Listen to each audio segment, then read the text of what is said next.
Like करिए, subscribe करिए, bell icon दबाना बिल्कुल मत भूलिए। एक छोटा मुल्क है टुवर्ड्स आर नॉर्थ एंड लेकिन लार्जली ये है कि we are alone in this world. ये मैं आपकी शो में पहले भी डिस्कस कर चुका हूँ चीमा साहब, और मैं आज फिर तारड़ साहब भी बैठे हैं। मैं एक बात कहना चाहता हूँ कि एक इंडिया में एक थिंकिंग है कि we are alone in this world, हम लोग अकेले हैं। जब हम परेशानी में फंसेंगे तो कोई हमें मदद करने नहीं आएगा। अगर कोई आता है तो वो बोनस है। अगर कोई आता है हमारी मदद करता है, अमेरिका करे, रशिया करे, यूरोपियन यूनियन करे, ब्रिटेन करे, जो भी करे, वो बोनस है। लेकिन हमें उनकी मदद पे बैंक अपॉन नहीं करना चाहिए। हमें हमें अपने आप को इतना मजबूत करना है कि हम खुद के पैरों पे खड़े होकर परमानेंटली चल सकें। और हमें अगर कोई हेल्प करता है तो ठीक है, चाहे जंग की बात हो चाहे इकोनॉमी की बात हो। जो लोग इंडिया में इतना इन्वेस्ट कर रहे हैं चीमा साहब, अ, वो क्यों कर रहे हैं इन्वेस्ट? सिर्फ इसलिए नहीं कि अमेरिका बोल रहा है इन्वेस्ट करो इसलिए, ऐसी बात नहीं है। वो लोग इसलिए इन्वेस्ट कर रहे हैं क्योंकि उनको पता है कि 2 रुपए डालेंगे तो 4 रुपए निकलेंगे यहाँ से। Because it is at the end of the day Cheema साहब, इट इज बिजनेस, राइट? जहां तक आपने बोला है कि हिंदू मेजोरिटेरियन जो बात है, देखिए बात यह है कि ये बात अब होने लगी है भारत में।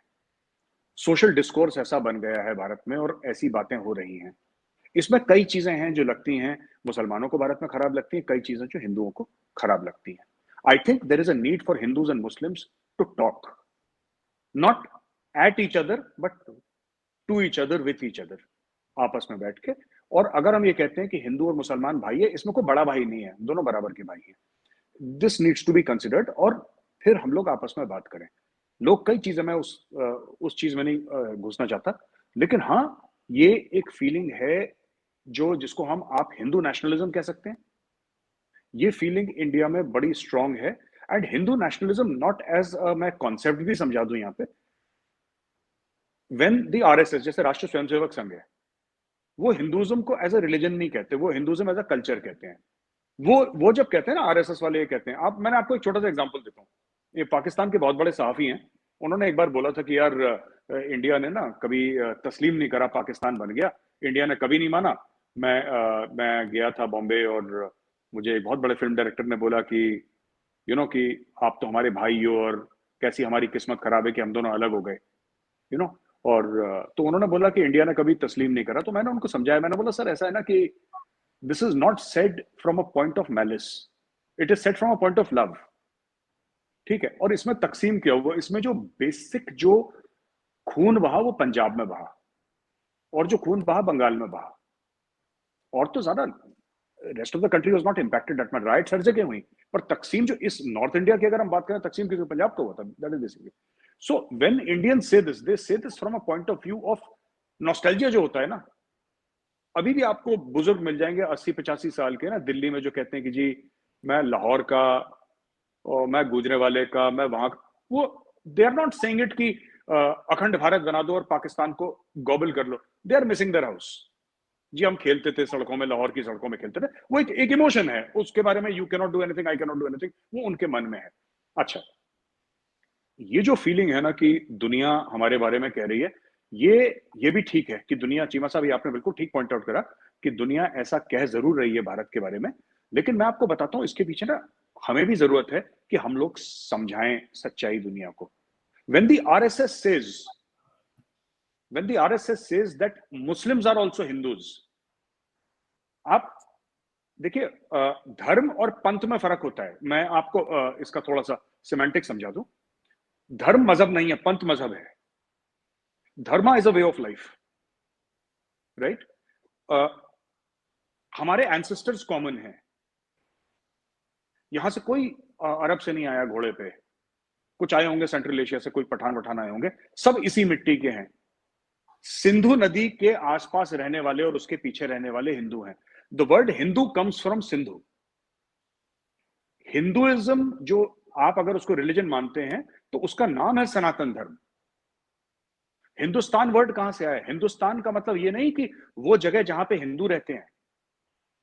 सिंधुस्तान, जिसको ग्रीक्स इंडस कहते थे, आपने सुना होगा Indus, that is Sindhu, Indus, वो सब एक, ये एक ही वर्ड का ना अलग अलग है। So it is from that perspective that they are speaking, that we are children of a common common land, common soil, हमें इसी में मुसलमान को दफन होना है, हिंदू की राख यहीं पे आनी है। ये एक कॉन्सेप्ट है जो कि maybe they are not able to explain properly, या मुझे नहीं पता क्या मामला है इनमें, लेकिन ये चीज है। तो this is how it is shaping up, Cheema साहब। बिल्कुल ठीक है। अच्छा तार साहब, मैं अभी आपने रीजन की बात की, मैं उस पे आना चाहता हूँ। चलो हमने आधे घंटे में ये जो लोकल इंटरनल बात है भारत और पाकिस्तान की वो तो कर ली। तार साहब, आपको क्या नजर आता है जो रीजनल कोऑपरेशन है उसके क्या प्रोस्पेक्ट्स हैं? एक तरफ पाकिस्तान है जो कह रहा है कि ठीक है हम भारत से बात करना चाह रहे हैं, लेकिन एक तरफ इमरान खान भी हैं जो कि जब वक्त आया बात करने का तो उन्होंने कह दिया जनाब के हम ट्रेड नहीं करेंगे, हम कश्मीरियों के खून पे सौदा नहीं करेंगे। इस तरह की भी चीजें हैं। उधर इंडिया में भी इस तरह की सेंटिमेंट्स हैं।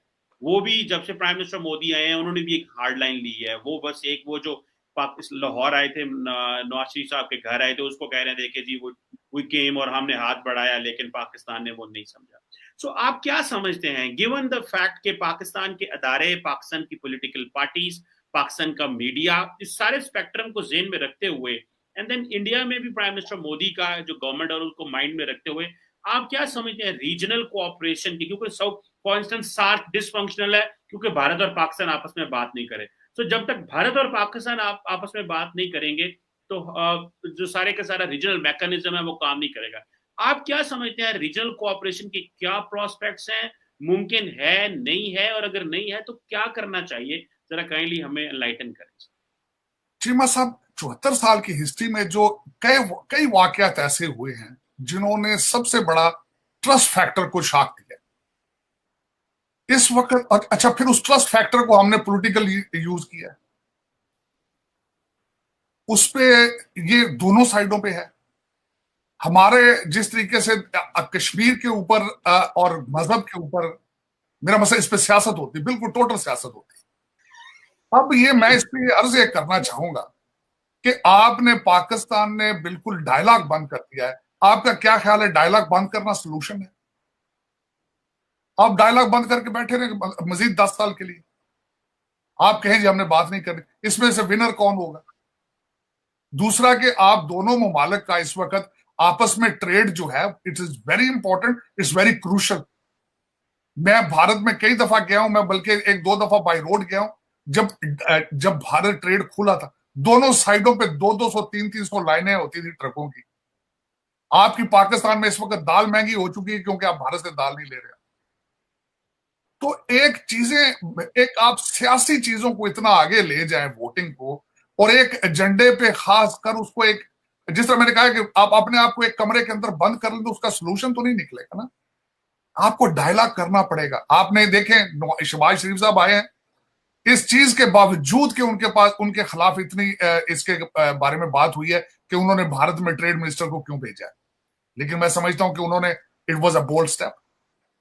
आपको बेबी स्टेप्स लेने पड़ेंगे उस एतमाद की फजा को बहाल करने के लिए।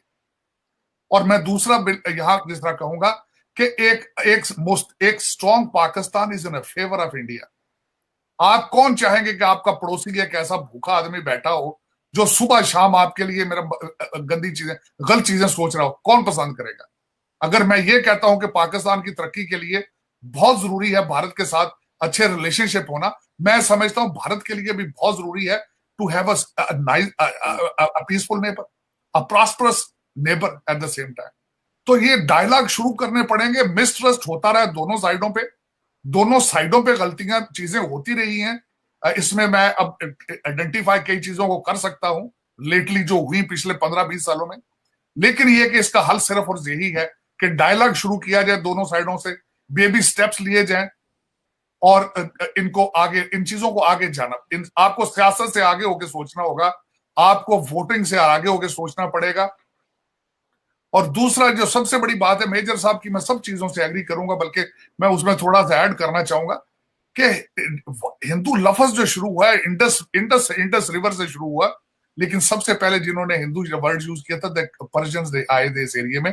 दे change from Sindhu to Hindu because I have read the history of Ashoka civilization and Gupta civilization, और खासकर इंडस वैली